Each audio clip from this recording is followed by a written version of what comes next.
Hey everyone, welcome back to Living with Parkinson's, the good, the bad, and the reality. And I'm Bryce, and today we're talking about something that so many people experience, but they don't always talk about, and that's the emotional side of Parkinson's. We spend a lot of time talking about the physical symptoms, the tremors, the stiffness, the medication. But what about the mental and emotional toll? And what about the guilt? What about the guilt of needing help for things that you used to do yourself? Or the frustration of feeling like your body just won't cooperate?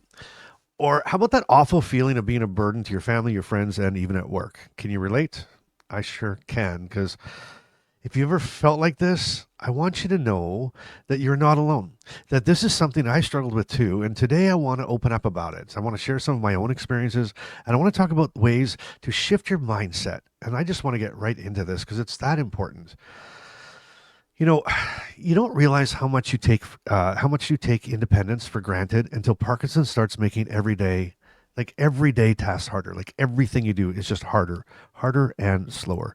I remember the first time that I had to ask for help tying my shoes. It was such a simple thing, but suddenly my hands weren't working the way they used to, and I was like really embarrassed. I felt super embarrassed, and in my head, I kept thinking to myself, "I should be doing this. Like, why can't I do this? I should be doing this." It was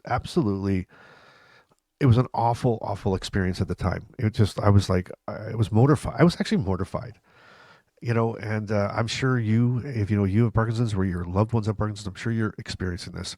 So, if you ever had that moment where you like hesitate to ask for help just because you don't want to bother someone. And why do we do that? There's a lot of reasons why, or actually, but before we get to why do we do that, what about some examples? Have you ever had to ask somebody to open up a jar for you, like a pickle jar or a jar, just a jar, like ask your spouse or whatnot? I mean, I was the jar guy. I mean, when I had young kids in the house, it was always take the jar to daddy and daddy will open it up. So that first time I had to ask for that, that was awful. It was ridiculous. Or how about relying on someone else to drive because you can't anymore? And I'm saying that because I can still drive. I'm happy for that. I'm really excited I can still drive. But I do know that my reflexes aren't as fast. I know that, I go a lot slower than I used to go. I don't think I'm pretty sure that's on purpose. And I'm pretty sure many other people are glad that I don't go as fast, especially my mother and my father are glad that I don't drive the way I used to drive. But um, I know that day's going to come, and I know that I'm going to feel this way again, right? How about this? Have you ever had to like change plans at the last minute because you're having an off day? Have you gone through that? That's weird, right? And especially if it's something really important, like if you're going to a birthday party or an anniversary party or something big, and you just know you can't do it. And I don't mean you can't do it because you're feeling like, just not up to it, or you're feeling kind of you don't really want to go. I mean, where you're really having an off day, and there's no way, like you would never miss this opportunity to be at this place, but you just can't do it. It's awful. And then if there's other people involved, like if you're going with your spouse or friends or your family, how how guilty do you feel? Like that guilt just creeps in because you don't want to feel like a burden. You don't want people to think you're helpless.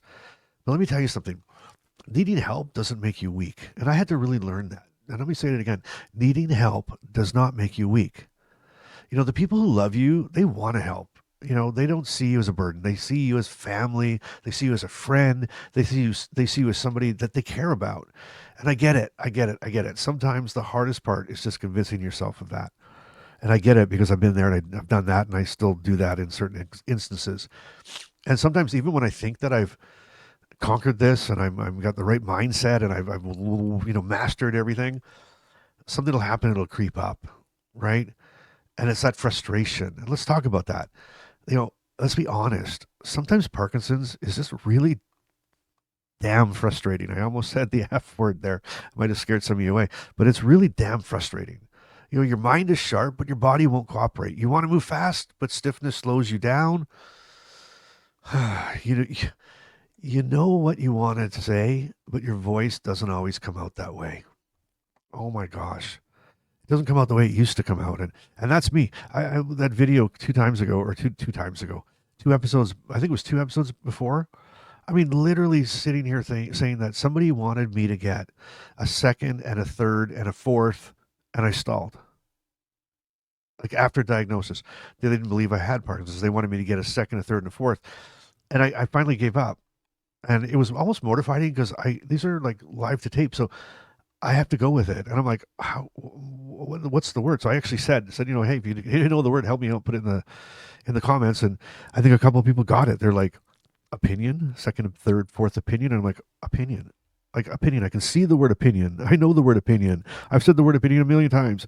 And I just couldn't get my mouth to say it. And those times really, really frustrate me. Like really do. And I think the other thing that would frustrate or me as well is the mornings. Like, and I've said this before, and the mornings are my hardest time. Like, I wake up, I'm stiff, I'm slow, I'm foggy, and it takes my meds to kick in like 30 minutes or something. And during that time, the best way I can describe it is while I'm waiting for meds to kick in, I'm lying in bed. I just feel stuck.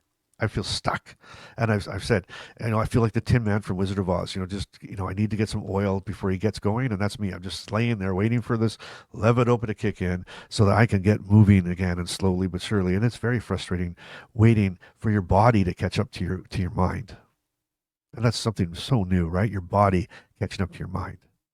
Usually my body is like go go go. My mind's like stop stop stop. Like crazy stuff. My body's like a rebel, or used to be. Actually, it's an interesting point there. I think my body used to be a rebel. My mind was like, or was it my mind was the rebel? My body was unwilling. But maybe they did always argue with each other. I don't know. Uh, just get some self therapy here, but it's just very frustrating to me when my mind it wants to do something or know something, and my body again it just doesn't cooperate, and it pretends like it doesn't know what the heck's going on. And that's when I get into those why me moments. Have you had those? Have you had those why me moments?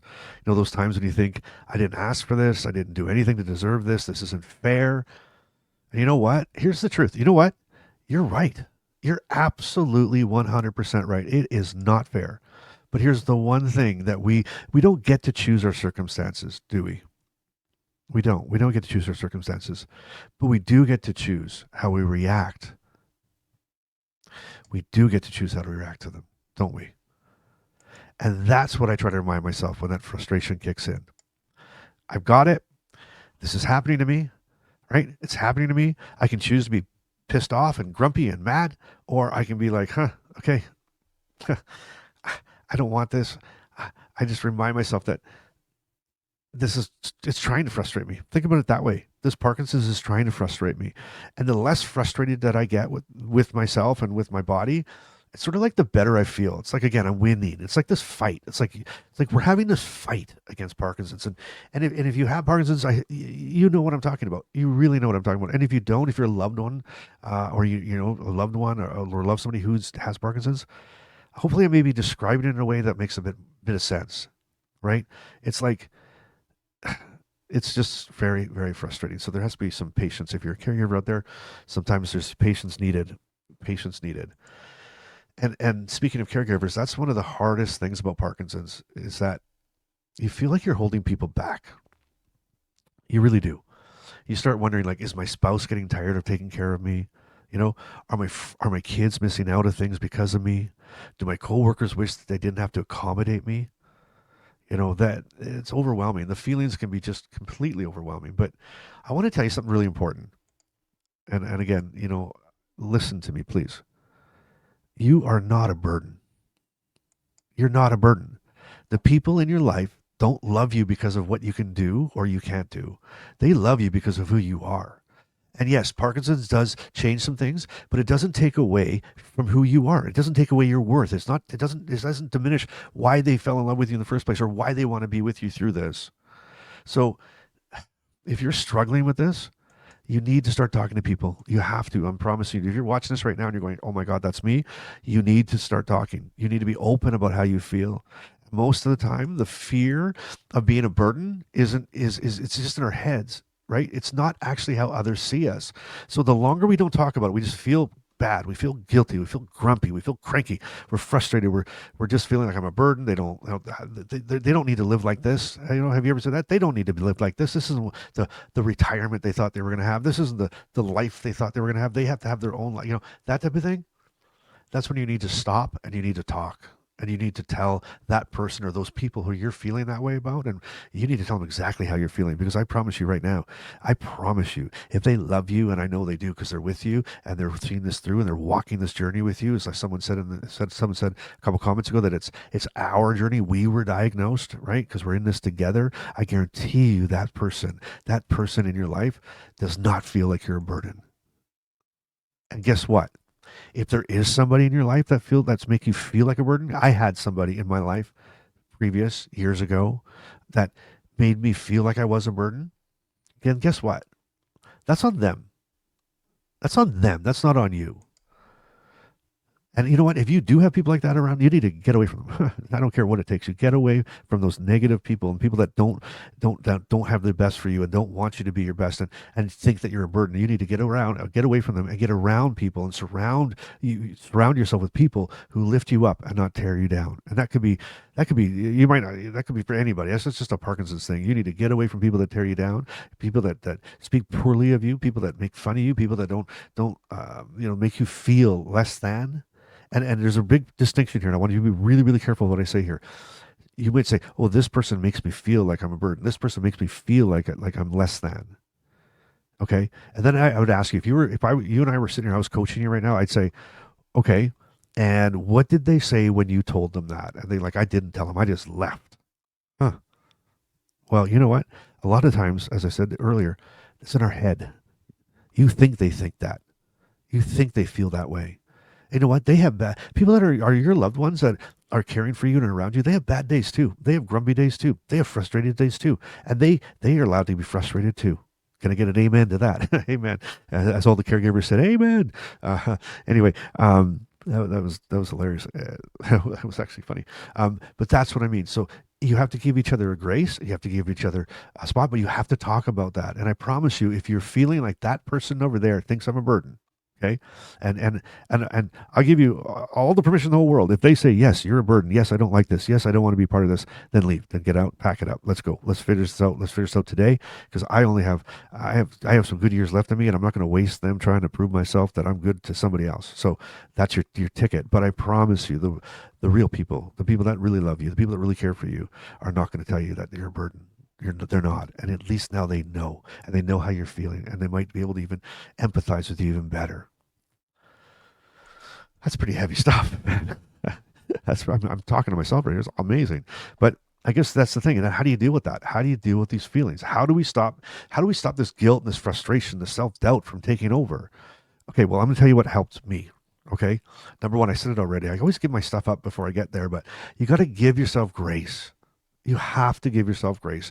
You didn't choose this, and it's okay to need help. And you need to find ways to stay involved. Even if you need to adjust how you do things, you still bring value to what you do. Even if you have to adjust, even if they're slower, you still bring value to the things that you do. You bring value to your family. You bring value to your friendships. You bring value to work. I promise you, you do, or you wouldn't be there. Okay. And again, as I said, you need to talk about it. Keeping these feelings bottled up only makes them worse. It really does. It makes them worse. You're going to find yourself in a funk. Funk's going to lead to depression. And you again, the lag. And remember, this is huge. This is the big one. You need to write this one down. You are not a burden. You are still you. That's the bottom line. You're not a burden. You're you. And you're awesome. And you're fantastic. You know what? You're an awesome person that just happens to have Parkinson's. And that's it. So don't let Parkinson's define you. Don't let it do that. You take control of Parkinson's. Make fun of it. Like, tell it off. Tell it off. I tell my Parkinson's off all the time. What am I? You silly little buggerhead. You stop shaking right now, you goofball. It's not me. It's the Parkinson's, right? And that's what I want you to remember. Anything today, you remember, you are not a burden. Now, if that resonates with you, give me like a thumbs up in the comments. You don't have to say anything, just a thumbs up, just like bam, if you want. I mean, I'd love it. And I'd love to see lots of thumbs up because I want people to know. I want you to know. I want your loved ones to know. I want you to tell somebody. I want you to share this with somebody. They're not a burden. You're not. Get that mindset out of your head. I promise you, your life's about to change if you can do that. It really did. So, have you struggled with these feelings? How do you cope? Is this something different than me? I'm not the be all end all. You got some great ideas. This community has great ideas. I want you to be part of this community. If you're just starting, first time here, you know, say hi in the comments, right? Be part of this community. I want to hear how others deal with this. How do you do it? How do you cope with those feelings of feeling like a burden or feeling guilty? I'd really, really like to know. Now, next time, on the next podcast, we're going to dive into how Parkinson's affects our relationships. So, families, friendships, social life. So, make sure if you're not subscribed, make sure you subscribe. And if you click the little, after you subscribe, if you click the little bell, that'll give you notifications the next time that I'm live or next time the next podcast comes out. So, you'll be the first to see it. Anyway, thanks for being here, and I'll see you in the next episode.